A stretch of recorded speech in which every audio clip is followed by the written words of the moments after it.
Assalamualaikum warahmatullahi wabarakatuh. Pertemuan ke-10 dari mata kuliah Hukum Internasional adalah tentang Hukum Udara dan Antariksa. The Law of Air and Space. The Law of Air and Space.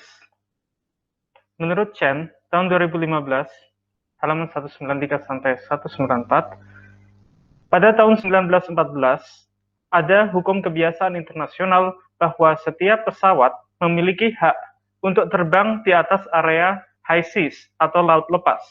Kita sudah pernah belajar di pertemuan sebelumnya bahwa samudra atau laut lepas atau laut internasional adalah suatu lokasi di mana tidak ada hukum nasional suatu negara yang berlaku di situ, sehingga kapal-kapal laut boleh berlayar dengan bebas.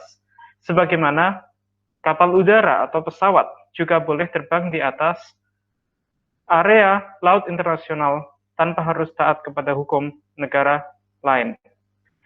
Tahun 1919, Paris Convention on the Regulation of Aerial Navigation diputuskan dan dilanjutkan pada tahun 1944, Chicago Convention on International Civil Aviation. Pertama, menjelaskan bahwa setiap negara memiliki hak yang eksklusif dan kedaulatan yang utuh atas semua ruang atas wilayah negara tersebut. Jadi misalnya Indonesia dari Sabang sampai Merauke, di mana wilayah kedaulatan Indonesia berada, baik di darat maupun territorial water, jadi laut terdekat dari daratan, 12 mil dari tepi pantai, maka semua wilayah kedaulatan NKRI ini ke atas, ke wilayah udara, juga berlaku kedaulatan NKRI selama masih berada di udara, bukan luar angkasa. Dan tahun 1953 ada aturan bahwa negara tidak boleh menyerang pesawat lain yang masuk ke wilayah jurisdiksi kedaulatannya, kecuali jika pesawat tersebut membuktikan atau terbukti mengancam secara nyata terhadap keamanan nasional. Jadi misalnya jika ada pesawat militer luar negeri yang datang tanpa memberi aba-aba sebelumnya, masuk ke wilayah negara lain, dan pesawat tersebut membawa senjata misalnya. Jadi itu tergolong ancaman terhadap keamanan. Tetapi jika tidak, maka harus dicek ulang. Bisa jadi pesawat yang tersesat, terdampar. Dan kebanyakan dari aturan-aturan yang mengatur tentang penerbangan internasional sebelumnya sudah pernah ada bibitnya awalnya di aturan hukum laut internasional. Sebagaimana kapal laut berlayar, maka pesawat terbang juga berlaku aturan yang sama. Misalnya mereka berada di territorial water, di atas high seas, dan lain-lain. Dan aturan tentang bendera terhadap suatu kapal itu juga berlaku. Setiap kapal harus teregistrasi ke suatu negara tertentu. Dan juga kejahatan yang terjadi di atas kapal maupun di atas pesawat juga berlaku hukum sebagaimana hukum laut internasional. Misalnya pembajakan, sabotase, dan juga pesawat yang mencari bantuan perlindungan dari wilayah negara lain. Maka aturan yang sama juga berlaku. Ada 5 freedom, kebebasan, menurut Chicago Convention 1944 dan juga berdasarkan perjanjian International Air Surface Transit Agreement IASTA yang sudah diimplementasikan oleh 129 negara, dan juga International Air Transport Agreement atau International Air Service Agreement ATA atau ASA yang merupakan perjanjian bilateral antara negara-negara yang menandatangani dan meratifikasinya. Apa bedanya? Jadi kalau yang pertama tadi IASTA, International Air Services Transit Agreement, ini perjanjian yang sejalan dengan Chicago Convention 1944, maka negara-negara tinggal tanda tangan dan ratifikasi. Dan sekarang sudah ada 129 negara. Ini perjanjian internasional. Sedangkan ATA, International Air Transport Agreement atau International Air Service Agreement, ATA atau ASA, adalah perjanjian bilateral yang setiap negara masing-masing harus menandatangani dan berjanji masing-masing untuk aturan-aturan tertentu antar negara. Dan ada 5 kebebasan secara umum bagi pesawat-pesawat yang ingin terbang ke luar negeri misalnya. Aturan hukum udara yang berlaku sebenarnya kurang lebih sama dengan hukum laut internasional. Sebagaimana kapal bisa berlayar di laut, maka pesawat juga bisa berlaku hukum yang sama. Misalnya kapal yang berada di territorial water negara lain, di pelabuhan negara lain, maka hukum yang berlaku adalah hukum dari negara yang memiliki territorial water. Maka jika pesawat berlayar atau terbang di atas wilayah negara lain, maka hukum yang berlaku juga hukum yang sama. Unauthorized aerial intrusion. Memasuki wilayah negara lain tanpa memberikan izin, tanpa memberikan aba-aba. Maka pesawat militer tersebut, kecuali pesawat transportasi militer, boleh ditembak oleh negara yang merasa wilayahnya ditrespass atau dilanggar oleh pesawat militer tersebut.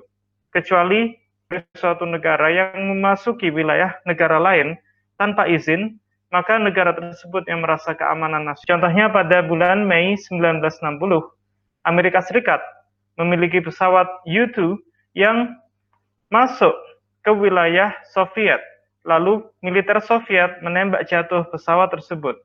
Amerika Serikat tidak membenarkan tindakannya memasuki wilayah Soviet, tapi juga tidak protes atas tembakan Soviet terhadap pesawatnya, karena sudah jelas melanggar hukum internasional. Jurisdiction over aircraft. Pesawat sipil memiliki nationality, memiliki hukum nasional jurisdiksi yang berlaku di atas pesawat tersebut, sebagaimana pesawat tersebut sudah terregistrasi sebelumnya ke negara tertentu, sama dengan kapal laut. Jadi sebagaimana setiap kapal laut harus terregistrasi ke suatu negara dan harus memiliki bendera tertentu, pesawat terbang juga harus terregistrasi ke suatu negara tertentu. Tidak boleh terregistrasi ke lebih dari satu negara. Jika terjadi suatu kejahatan di atas pesawat terbang sipil, yang pesawat terbang sipil tersebut sedang terbang di atas high seas, di atas samudra, di mana tidak berlaku hukum nasional apapun, maka hukum yang berlaku di atas pesawat adalah hukum negara tempat pesawat tersebut terregistrasi. Tetapi, jika pesawat yang sama mendarat di bandara negara lain dan terjadi kejahatan di bandara tersebut atau di pesawat yang berada di bandara tersebut, hukum yang berlaku untuk mengadili kejahatan tersebut adalah hukum negara tempat bandara berada. Sama dengan hukum kapal internasional. The law of outer space atau hukum luar angkasa internasional. Soviet meluncurkan pesawat luar angkasa pertama, yaitu Sputnik 1. Dan di sini mengawali persaingan antara Amerika Serikat dan Uni Soviet dalam meluncurkan pesawat-pesawat luar angkasa.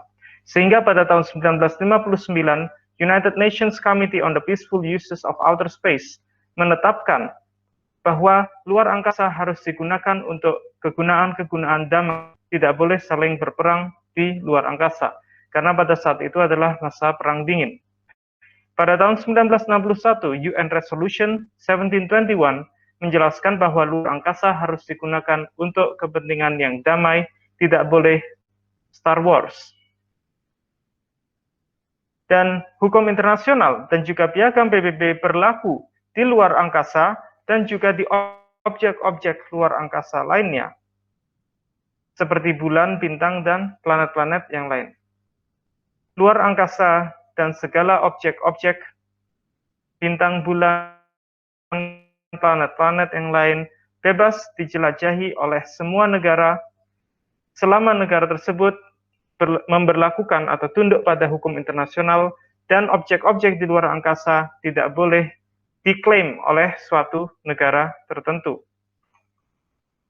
Outer Space Treaty 1967 menjelaskan bahwa luar angkasa bebas dijelajahi, dieksplorasi, tidak boleh diklaim satu negara tertentu.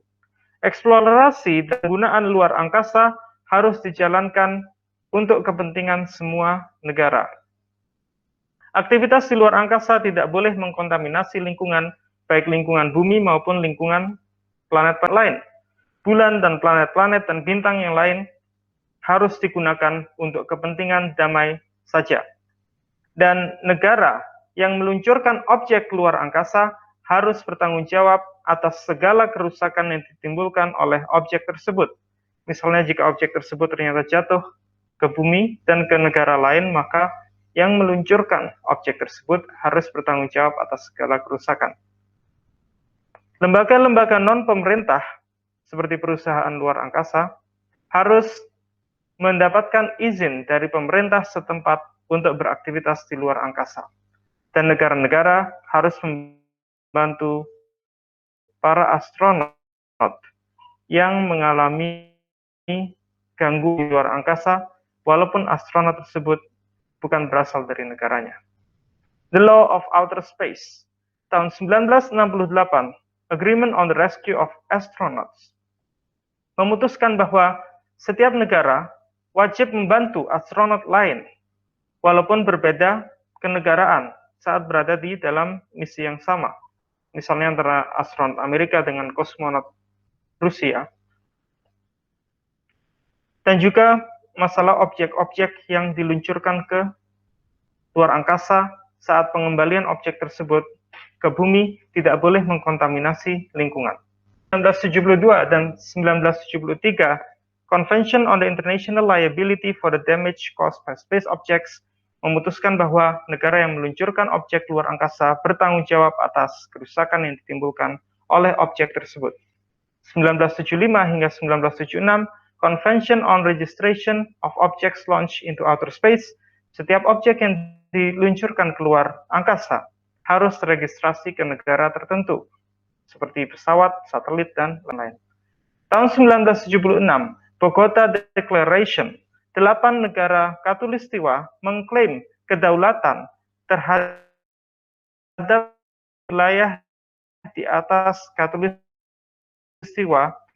Di mana batasnya? Jadi antara luar angkasa dan juga udara, ada 3 pendekatan yang menjelaskan hal ini. Yang pertama menurut Spatial Geographic Approach. Secara geografis, batas antara udara dan luar angkasa adalah 70 hingga 110 km di atas permukaan laut. Jadi di atas 110 km, maka di situ sudah luar angkasa. Menurut Functional Approach, titik terendah dari orbit satelit, maka itulah batas antara udara dan luar angkasa. Menurut Pragmatic Approach, perbedaan antara luar angkasa dan udara bukan hal yang penting sehingga tidak perlu dibatasi di mana batasnya. Dan studi kasus yang saya angkat, akhir-akhir ini terjadi banyak sekali inisiatif perusahaan-perusahaan yang ingin terlibat dalam komersialisasi trip ke luar angkasa. Dan hal ini bisa memunculkan masalah space debris atau polusi di luar angkasa di masa depan. Tahun 2011, US Space Shuttle Program jadi Amerika Serikat mengotorisasi penggunaan luar angkasa untuk urusan kepentingan pemerintah dan juga kepentingan sipil masyarakat. Karena itu ada beberapa perusahaan yang berinisiatif untuk meluncurkan pesawat-pesawat keluar angkasa dengan harapan bisa mendapatkan keuntungan komersil di masa depan. Contohnya tahun 2014, Virgin Galactic meluncurkan Spaceship Two yang ternyata pesawat tersebut crash, hancur, tidak bisa terbang keluar angkasa. Dan pada tahun 2020, SpaceX milik Elon Musk telah sukses meluncurkan pesawat pertamanya dengan awak menuju orbit di bumi.